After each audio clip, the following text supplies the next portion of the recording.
Scourge on any trading card game. I'll get you back for this. You cheated not only the game, but yourself. You didn't grow, you didn't improve, you took a shortcut and gained nothing. You experienced a hollow victory. Nothing was risked and nothing was gained.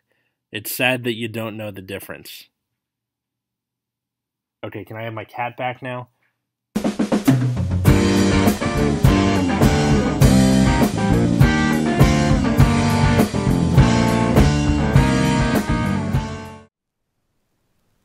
Hey everybody, welcome to Nexus at Night. If the Taco Bell drive-thru guy can recognize you by the sound of your voice alone, you go there too often. I'm Atlas. I'm Matt. I'm Root Beer. It's me. I go there too often. Anyway, so we know it's been about 2 weeks, and I'm sorry. What, 2 weeks since the last episode, or because of the Taco Bell thing? Well, okay, so I do want to make one comment about Taco Bell. This is definitely like rambling, which people get mad at us for. But listen, so people dislike Chipotle because it's not Mexican food, right? Yeah. And we all, it's like not great. Chipotle is like not great. You know, E. coli problems. E. coli problems aside. I mean, it's the Starbucks of like quote unquote Mexican food. Right. See, Taco Bell is so far removed. Yeah. Taco Bell. If there was a country called Fast Foodia, that would be authentic fast food, if you will. Taco Bell's just nowhere close. Yeah. But I do like Taco Bell. Like I think Taco Bell's pretty acceptable. Me too. You get a lot of food for not that much money, which is a win in my book. Like if I'm going to be poisoning myself, I might as well be saving some money, right? Right. $5 box, man. It rocks. It rocks. Yeah. So it's the box with lots and lots. And you're still more likely to find a doctor in a Taco Bell than a dialysis center. Bruh. I don't even get that one. It's a reference to Last Week Tonight. They were doing a Taco Bell commercial because the CEO of a dialysis company said that he would run his dialysis centers the same way as a Taco Bell. Oh, that's weird. I don't know if that's a good idea, but anyway. Vanguard stuff. So, Boucher had went ahead and brought back a card that was long thought to be a meme, and that was Brant. And Brant was originally a card from the manga and was released as a promo in Japan, but now they're bringing it back into the standard format.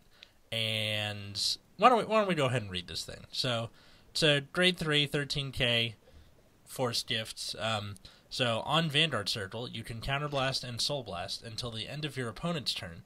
Change the below effects for your opponent's trigger effects other than the power increase to critical. Your Vanguard gets -1 critical until the end of that battle. And heal, deal 1 damage to your Vanguard. So, he reverses trigger effects. That's the thing. What do we think about this? Like, this is going to be a thing you can play against in tournaments. It's not just like Gabe making proxies and he's like, oh, okay, but if it was real, let's just see how it would play out. This card is bizarre. Yeah. So, man, I don't, like, for me personally, this card does nothing. This card has no text to me. That's only because checks. I just never actually get triggers when I attack. So this card just doesn't affect me ever. Yeah. Also, you play Murakumo, so I feel like this card still doesn't affect you regardless. Also, it does like affect damage triggers, right? Yes, it does. Yes. Oof. It's okay, I don't get those either. I mean, you still get the defensive buff, but the big deal is like, imagine getting that 5th damage heal. Yeah. Or even worse, is attacking them and getting that 5th damage heal. You're like, son of a bitch! Well, better heal again, wait. Wait, no. That is the point. A lot of people... I feel like between the two, though, the heal seems like it'd be more impactful, because the critical effect only takes the crit away from the Vanguard, and you reach a point in the game where eventually criticals aren't as scary as they could be. What, like, later in the game? Yeah, like, once you get to 5 damage, like, criticals are still scary because you might 5th damage heal, but, like, I feel like at that point the power increase might do more for something than the critical. I mean, I suppose so, but I think the issue is like, or maybe a cleaner way of saying this, Mhm. and if this is not what you're representing, you can correct me. It's kind of like if you're at 5 damage Mhm. and your opponent attacks with their Vanguard, you're in no situation are you going to bet that they're going to get a critical to deal no damage to you. Yeah, that's one thing. And also, like, as far as the rear guards are concerned, you're probably looking for the power more than the critical at 5 damage, just to see if you can force your way through their hand. But the heal trigger, woo, that's brutal. Yeah, that is a spicy meatball. Just like, man, I could just die if I attack with my Vanguard. yeah, that's definitely a thing. And the way they showed it in the anime too was so sad because it was Ren playing against Takudo, and he gets a heal trigger, and he's like, "Oh, thank God, a heal!" And then like the like outfit of the heal trigger is changed, and he's like, "Wait!" And then he big fireball or something that gets the last damage. It's like the idea is like, "Oh, you've come to save me." Wait, what are you doing? No, don't. Like, yeah. So a lot of people are not afraid of this, but just like, oh, good, this is another thing I have to deal with. And then another thing that this doesn't affect is draws and front triggers, which means that Excel decks have an easier out to it. Except, no, wait, they covered their bases on that too. Wandering Starhulk deity Brant Rainer is a grade 4, because I guess Bushiroad is like, fuck it, let's just give grade 4s to forest lands, because whatever. So on Vanguard, you counterblast 1 until the end of your opponent's turn. You flip the critical effects the same way the other Brant was, with crits and heals, but also draws make you discard a card, and you change the power of front triggers to the back row. Oh boy. That last part makes me giggle for some reason, because they're like, how do you reverse front? Back triggers? Jenkins, you're a genius. Put it in there. Yeah, basically. Yeah. Yeah, so in the manga, I think draw triggers killed a unit. I think so. The old Brant did that. Yeah, the old Brant. But discard a card makes more sense. What is interesting, if you have no cards in hand and you trigger a draw trigger underneath of this effect, you do not have to discard because you don't have any cards in your hand. Ah. Yeah. And the draw trigger is hanging out over in the trigger zone, at least for that particular moment. Yeah. But I assume if you have no cards in your hand, you're just dead anyway. maybe Unless you just dumped your hand to make a final push. Perhaps. In which case, that would just be really sad for the Brant player, because, like, why couldn't you just trigger a heal instead? Right. We'll be covering, like, the rest of, the Starhulks in the set review next week. But I wanted to focus on Brant himself, just because it seems like Link Joker is, what if we took Vanguard and turned it upside down? I think, and I have no evidence to back this up, so I'm making a completely wild claim with zero evidence supporting it whatsoever. So most of our podcast, then? Wow. Yeah. I think, you know how back in G-Era, Murakumo was the thing where they, like, sent abilities and tests to, like, hey, let's just try this out in Murakumo. Yeah. I think they're just doing that with Link Joker and V. They're like, well, we don't want to give them luck again because we felt that was a mistake. Yeah. So let's just throw them random stuff. Well, I mean, the seed of this one has been a thing since, like, whenever that promo came out. I'm not saying Brant specifically, right? But I'm saying, like, the mechanics are a real mishmash for sure. Yeah. Yeah. Like, Link Joker in general, you turn cards upside down. If you do it on the Vanguard, it's deleting. If you do it to a rear guard, it's locking. And in this case, it's turning your triggers upside down. Mm-hmm. And this is, in essence, Vanguard's only true control deck, which we've had this particular discussion before on what makes a control deck, but that was many, many episodes ago. Matt, what makes a control deck in, any TCG? So, control deck in most games is defined by a deck that doesn't have much ways to create early pressure, but has ways to interact early.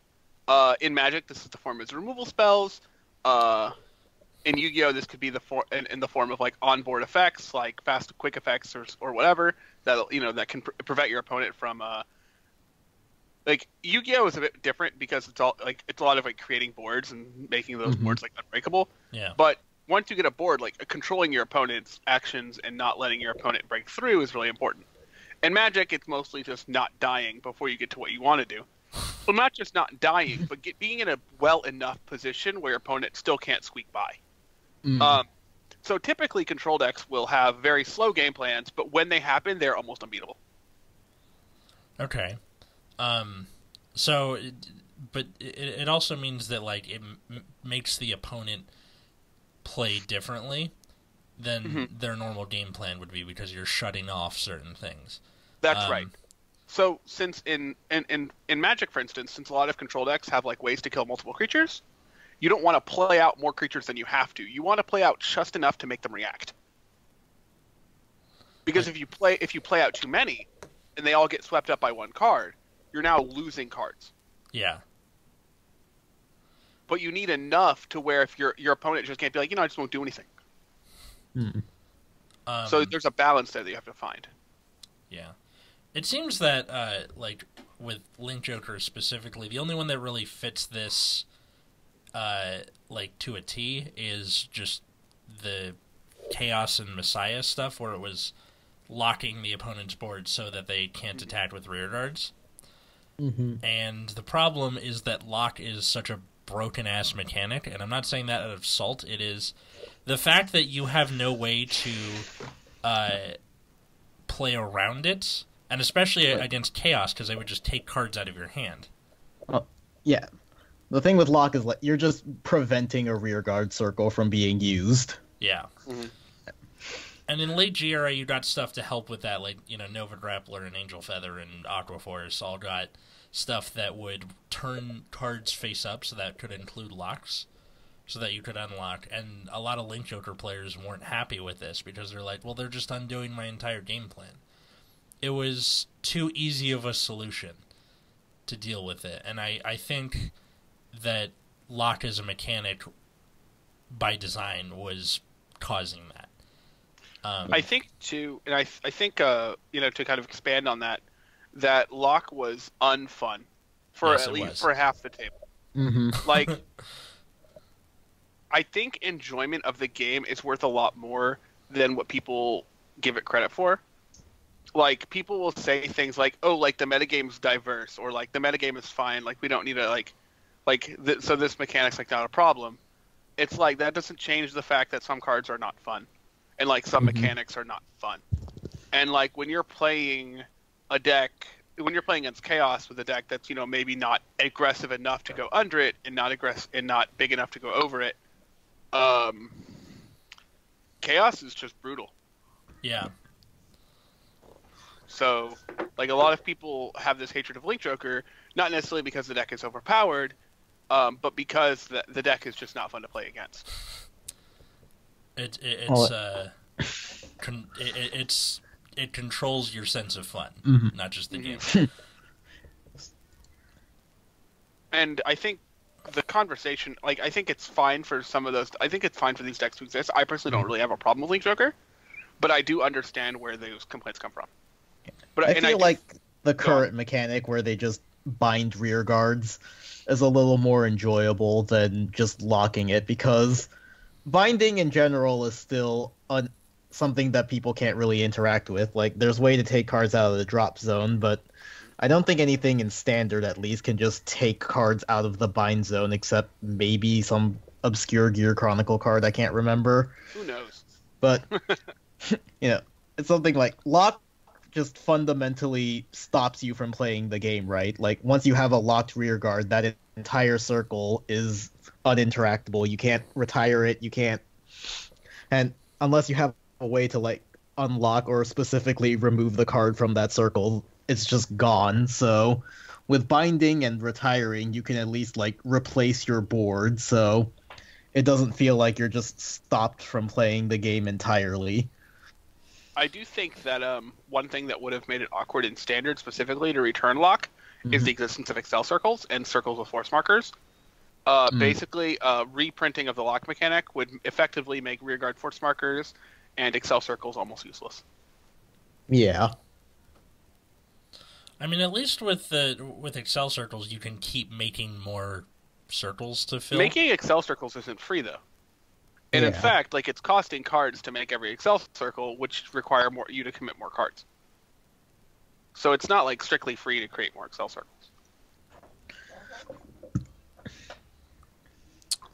I guess so, but that would come down to like it being a control deck. So, like it doesn't seem like having your front row being locked out doesn't feel as bad when you're playing an Excel deck as it did back in the day where the field wasn't going to get any bigger. Right. But Force Clans, nothing would change, right? You'd still just have both locked, and you'd still you just can't afford to shove Force Gifts on rearguard circles because it'll get locked and be wasted. Yeah. Against some decks, it's just locked forever. Yeah. Yeah. Because when things are unlocked, it's then the opponent's turn, and they can just relock those cards. That's what annoyed me the most, was that there was kind of no way to get around it. Let's see. I think that would be a good time to mention Messiahs, who I think did the lock mechanic thing right, because they focused more on locking their own cards as a form of multi-attack, where the when a card is unlocked, it comes out standing. So it would be like a thing where a card would attack, and it would lock itself, and then you could do a thing, and then you attack with your Vanguard and unlock all your cards, and then attack again. And this is actually given birth to, in premium format, you have a Messiah deck with a couple of deleter cards thrown in, because the idea is you just use the Messiah stuff for advantage and multi-attack, and then when it's time, you ride the deleter card that deletes the thing on ride, and then go for the kill that way. And it doesn't like there are ways you can lock the opponent's board, but it's not quite as abundant as it was in something like Chaos or that sort of thing. And I think that's a way to do the lock mechanic well. Messiahs also felt fair because they had less going on before they rode Grade 3. Yes. Yeah. So that there's a lot more weakness to the deck early on. Mm-hmm. So it felt easier to attack. God, what the hell are they going to do with Messiahs now that they're putting them in Standard? Are they just going to be a bind deck again? Who knows? We'll find out. I hope it's sweet, though. Same.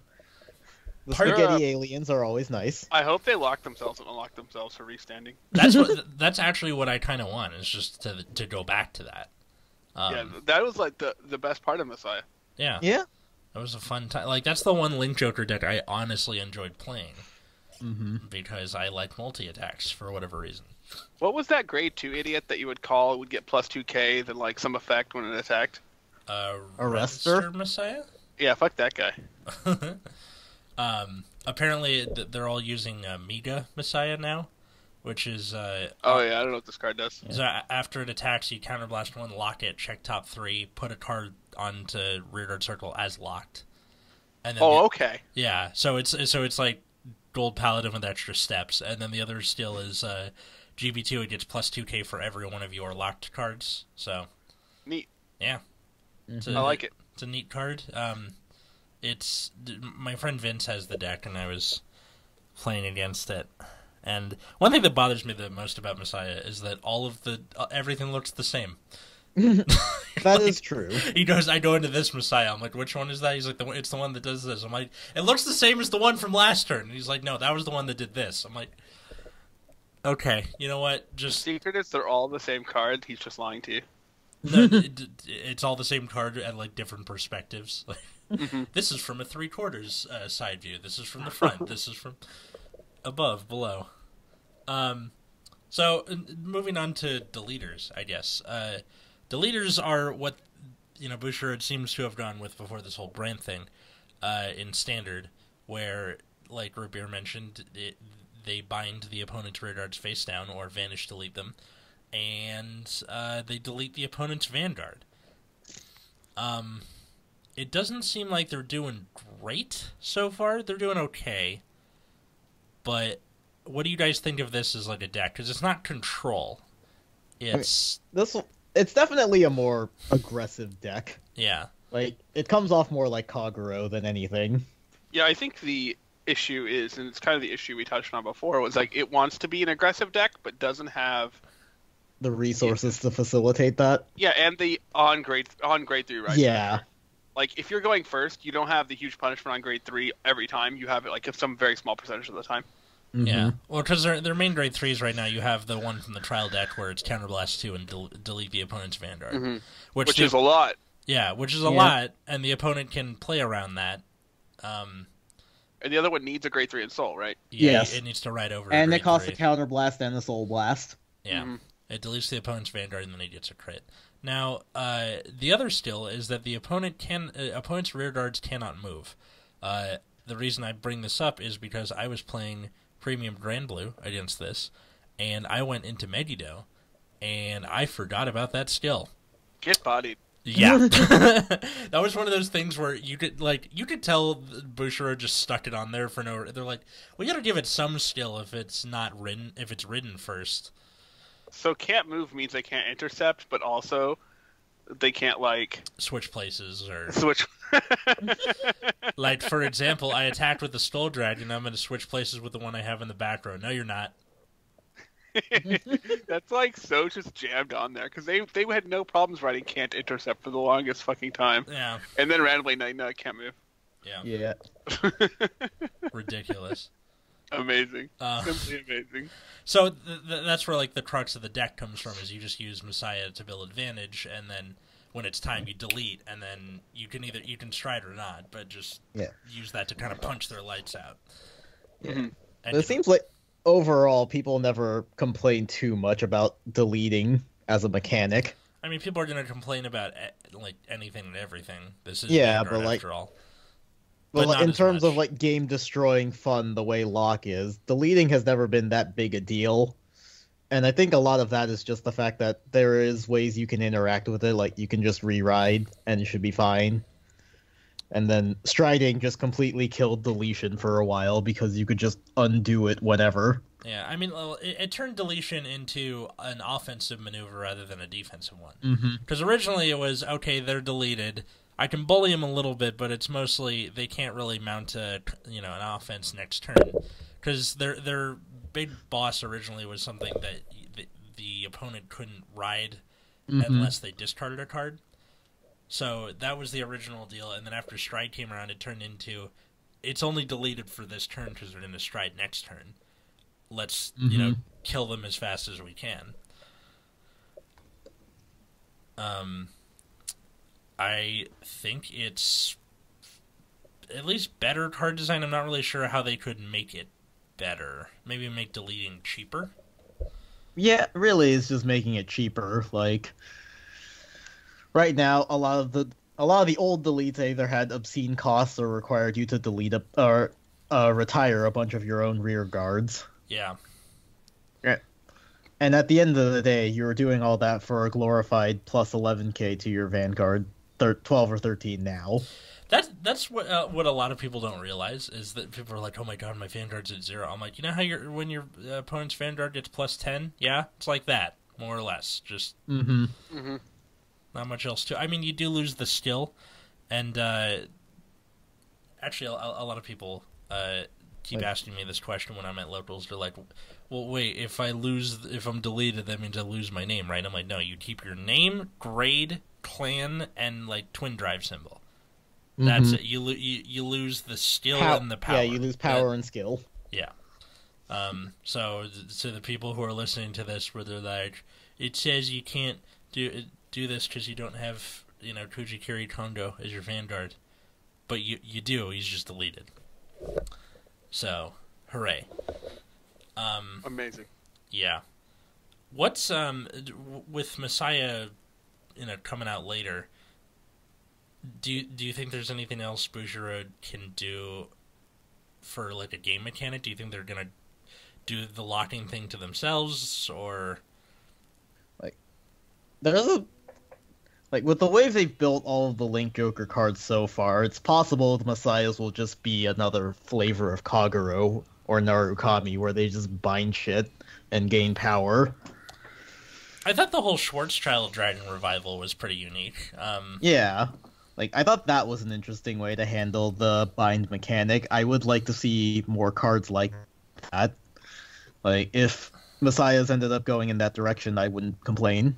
Yeah, because Schwarzschild was on Van, Counterblast 1, bind an opponent's rear guard face down, and then also on Van you can Counterblast and Soul Blast or grade 3, and turn all the cards in your opponent's bind zone face up, and your opponent cannot call normal cards with the same name as your opponent can't normal call cards with the same name. Yeah. Until the end of his or her turn. So that includes guarding, which means that if you get so lucky as to vanish delete a trigger or a PG, draw PG, God forbid, then the opponent is not going to do so well. That being said, this isn't like the most popular version of the plan for whatever reason. It's still deleters in standard. It just doesn't have enough cards to support it. Is that what Messiahs are gonna be? Maybe. Who knows? Also, Matt, how triggered are you by his pronunciation of Schwarzschild? Oh, no. I don't care. I am so used to everyone's questionable pronunciation. I just can't get mad every time somebody mispronounces it. Schwarzschild. How's that? It gives them control over me. Man, it's not that I can't do a German accent, it's just that I read it like an American, and I forget. So, take that. I have an idea for a comedy sketch where it's like Werner Herzog trying to pitch a rom-com. Oh, no. So I was thinking, you have the man and the woman, both their parents are in hospice and they're dying. Well, both of them decide to go to the vending machine at the same time. And the woman thinks the guy is cute and trips over the janitor's mop bucket and falls on top of him. I was thinking that could be all meet cute right there. I just like Werner Herzog saying the word meet cute. Why? I don't know. It's funny. Fair. Okay. So, what about the Starhulk archetype? Which is also coming out in that same set as Brant, where I need to just look at the cards to see what they actually do. No, it's fine.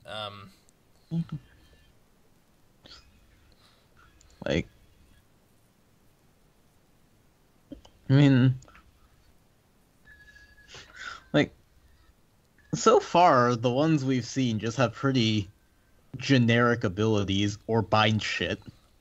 Well, it appears that the ones we've seen so far are trying to make the trigger thing happen easier, so that the opponent's Branted triggers can go off more.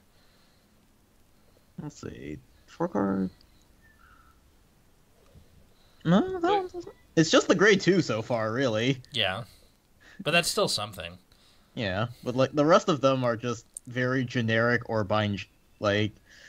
Guard Circle, if you successfully guard the attack with it, you can counterblast 1 and Superior call it, and then you can Soul Blast the starter to bind the top card of your opponent's deck, which, yeah, does kind of try to facilitate the trigger thing.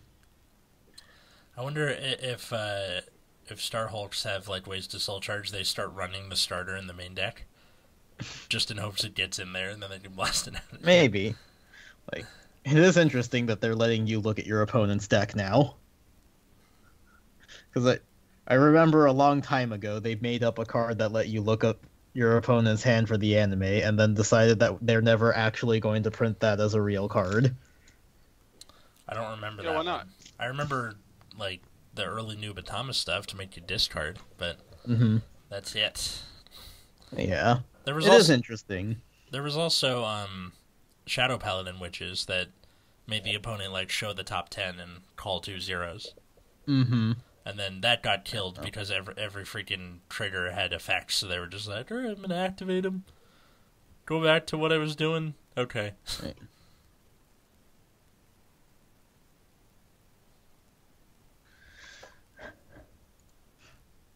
Yeah. Overall, I think they're making a few too many archetypes for Link Joker, like, as it stands now. Yes. Mm-hmm. Like, this feels like a lot Yeah. for, Like, 2 sets of support. They have Starhulk, they have the deleters, and then they just have a bunch of generic, non-named bind shit. They're Mhm. adding messiahs in the set immediately after this one. And that's not counting premium support, where they're making a Star Vader card. Yeah, I do hope that they do, like, that they allow them to be mixed together, like, decently well. Mhm. Like, I just hope that... What's it called? Neo Nectar Stride ended up making plant tokens. Or Alright. it helped with plant tokens. Mm-hmm.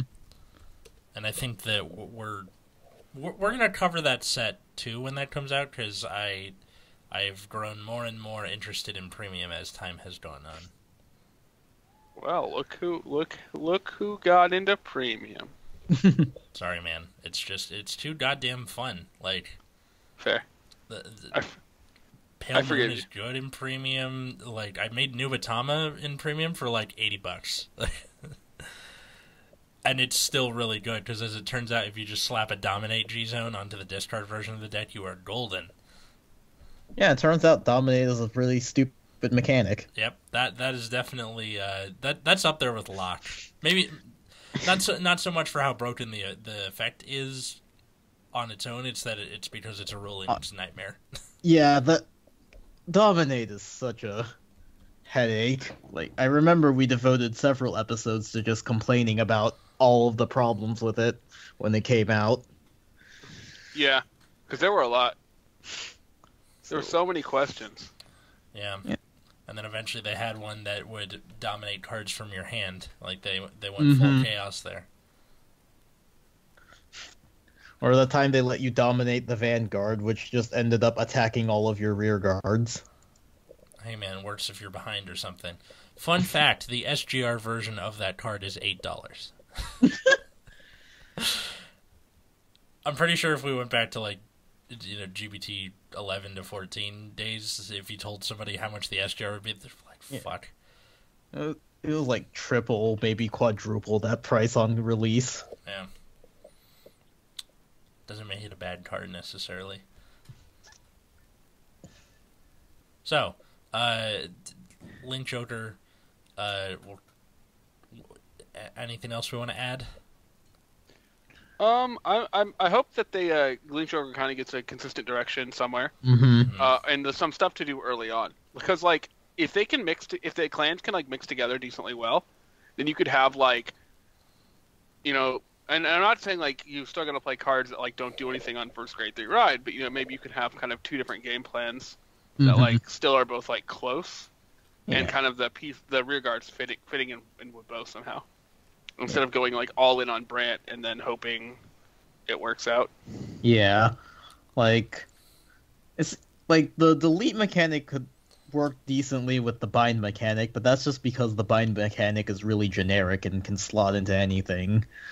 So I feel like regardless of where they take the direction, binding shit is always going to be like in the background. I just hope they find a way to focus it.